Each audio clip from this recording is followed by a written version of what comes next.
this episode, we're going to shift our focus from pure network movement to something even more powerful in cloud environments: identity. When attackers compromise cloud systems, they often do not need to install noisy tools or scan aggressively across the network. Instead, they abuse identities that already have legitimate access. That means if you only watch traffic but ignore authentication events, token activity, and permission changes, you might miss the most important signals of compromise.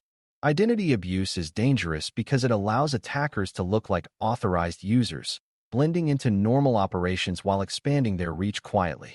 By the end of this discussion, you should understand how login patterns, token usage, and privilege changes connect to each other, and why correlating them gives you a much clearer picture than looking at any one of them alone.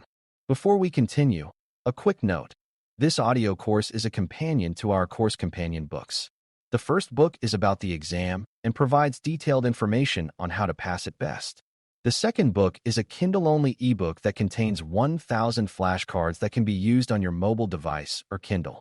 Check them both out at cyber.author.me in the Bare Metal Study Guide series. To start, it helps to understand what we mean by identity in cloud security. An identity can represent a human user, an application, a workload, or an automated process, and each identity has credentials that prove it is who it claims to be. Those credentials might include passwords, cryptographic keys, certificates, or temporary access tokens issued after successful authentication. Once authenticated, the identity is granted permissions defined in Identity and Access Management, IAM, which determine what actions it can perform and which resources it can access. In cloud environments, almost every meaningful action is tied to an identity, from launching a server to reading data from storage. Because of this, stealing or misusing an identity is often faster and stealthier than exploiting a vulnerability in software. That is why identity abuse is such a central concern in modern cloud security.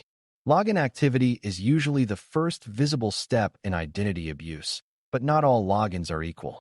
A login event can tell you who authenticated, from where, at what time, and whether the attempt succeeded or failed.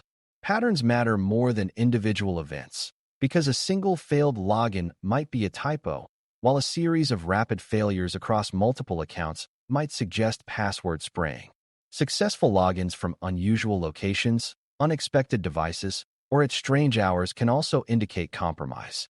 However, cloud environments are global and flexible, so unusual does not automatically mean malicious. The key is to correlate login events with context, such as whether the user normally works from that region, whether multi-factor authentication was used, and whether the device met expected security standards. A login event alone is a clue, but when combined with other signals, it becomes part of a stronger story. Temporary access tokens add another layer of complexity because they are widely used in cloud systems for both humans and services. After authentication, a system may issue a token that represents the authenticated session, and that token can be used to call cloud APIs and perform actions. Tokens are powerful because they allow actions without repeatedly sending credentials, but they are also attractive to attackers because stealing a valid token can bypass some authentication checks. Monitoring token use means tracking when tokens are issued, how long they remain valid, and from where they are used. If a token is issued to a user in one region but then appears to be used from another region shortly afterward, that is suspicious. If a token is used far beyond its typical pattern of activity, such as calling APIs it never called before, that may indicate abuse. Tokens create a bridge between authentication and action, so watching them closely reveals whether access is being used as intended. Privilege changes are often the turning point in identity abuse because they can transform limited access into powerful control. In cloud systems, permissions are not static. They can be granted, revoked, or modified through policy updates and role assignments. An attacker who gains access to a lower privileged account may try to elevate that account by attaching new permissions or by assuming a more powerful role. Monitoring privilege changes means logging and reviewing events where roles are assigned, policies are updated, or administrative permissions are granted. These changes are particularly important when they occur outside of expected change windows or are initiated by identities that do not normally manage permissions. Privilege escalation does not always require exploiting a bug. Sometimes it only requires abusing overly broad permissions that were already available. Detecting identity abuse, therefore, requires watching for the moment when permissions expand in ways that do not align with normal workflows. Correlation is where detection becomes meaningful because login events, token activity, and privilege changes are individually noisy. If you see a login from a new location, that might be travel or remote work. If you see a token being used frequently, that might be automation performing its job. If you see a privilege change, that might be part of a planned deployment. But when these events line up in sequence, they become more suspicious. For example, a login from an unusual region followed by immediate token usage to list sensitive resources, followed by a privilege escalation event, creates a chain that is hard to ignore. Correlation means connecting these events across time and identity so you can see the progression rather than isolated dots. The attacker story often unfolds as a series of steps, and your detection logic should be able to reconstruct that sequence. Time is an important dimension in correlation because attackers often move quickly after gaining access. A compromised account may be used to enumerate permissions within minutes, and if privilege escalation is possible, it may happen shortly after. Watching for short time gaps between suspicious login events and sensitive API calls can help you catch active compromise rather than discovering it weeks later. However, not all attackers are fast. Some operate slowly to avoid detection. That is why correlation should also consider cumulative behavior over longer windows, such as a steady increase in sensitive actions over several days. Both rapid spikes and gradual drifts can indicate abuse, and both require an understanding of what is typical for a given identity. By combining time-based analysis with contextual awareness, you improve your ability to distinguish real threats from harmless anomalies. Service identities add complexity because they are designed to act frequently and automatically. Unlike human users, service accounts may generate thousands of API calls per hour, which makes abnormal patterns harder to see. The key to detecting abuse in service identities is focusing on changes in scope and behavior rather than raw volume. If a service account that normally accesses only storage suddenly begins modifying network configurations, that change is meaningful. If a service identity that usually operates within one environment begins accessing resources in another, that may indicate credential leakage. Service identities should have narrowly defined roles, so when they step outside those roles, it stands out. Monitoring should therefore emphasize permission boundaries and resource boundaries for service accounts rather than simple activity counts. Another useful signal is the mismatch between authentication method and risk level. For example, if a highly privileged account authenticates using a weaker method than expected, that is concerning. Cloud environments often support multi-factor authentication, device checks, and conditional access policies, and deviations from those protections can signal abuse. If an account that typically requires multi-factor authentication suddenly appears to authenticate without it, that could mean policy manipulation or a misconfiguration. Correlating authentication strength with subsequent sensitive actions helps you assess whether a session should be trusted. Attackers may try to disable protective mechanisms before escalating privileges, and detecting that shift can prevent further damage. The combination of authentication context and action context provides stronger evidence than either alone. Geographic and network context can also reveal identity abuse, especially when combined with token and privilege events.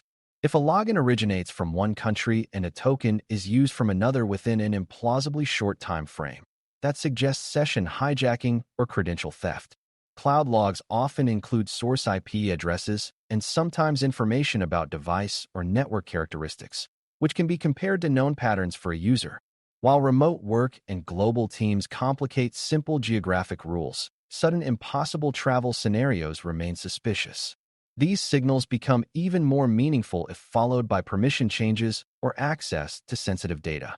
Correlation across geography, time, and action type builds a layered picture of risk. One of the most important beginner lessons is that identity abuse often looks legitimate at a glance.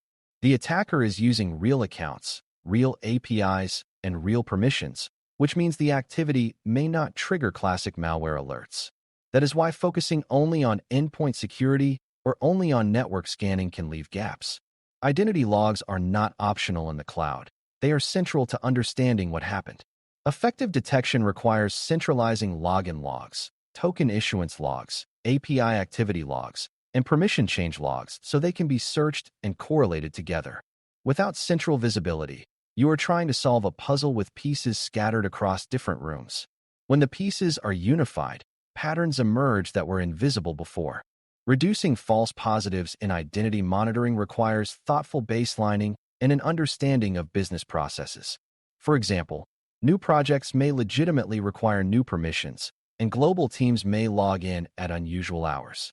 Rather than blocking every unusual event, monitoring should focus on combinations that represent elevated risk. A login from a new region followed by no sensitive actions may be low risk, while the same login followed by privilege escalation is high risk. Building detection logic that weighs multiple factors helps avoid alert fatigue. It also encourages investigation that is guided by context rather than by rigid rules. Over time, your understanding of normal identity behavior will mature, and your detections can become more precise. Incident response also benefits from strong identity correlation because it clarifies scope. If you detect a suspicious privilege escalation, you need to know which login session initiated it and what tokens were active at the time. If you see abnormal token usage, you need to trace back to the authentication event that created that token. Correlation makes it easier to answer key questions such as whether the compromise was limited to one account or whether multiple identities were involved. It also helps you identify secondary risks, like other tokens that were issued during the same time frame. Clear correlation shortens investigation time and improves containment decisions. Without it, responders may struggle to determine how far the attacker progressed. As you step back and look at the big picture, detecting identity abuse in the cloud comes down to watching the life cycle of access from start to finish. Authentication establishes identity, tokens enable action, and permissions define scope. Abuse often follows a pattern where an attacker gains access, tests what they can do, escalates privileges if possible, and then uses that expanded access to move or extract data. By correlating login events, token usage, and privilege changes, you can see that pattern as it unfolds. Each signal on its own is imperfect, but together they create a narrative that is much harder for an attacker to hide within. When you train yourself to think in terms of identity lifecycle rather than isolated log entries, you gain a much clearer lens on cloud compromise.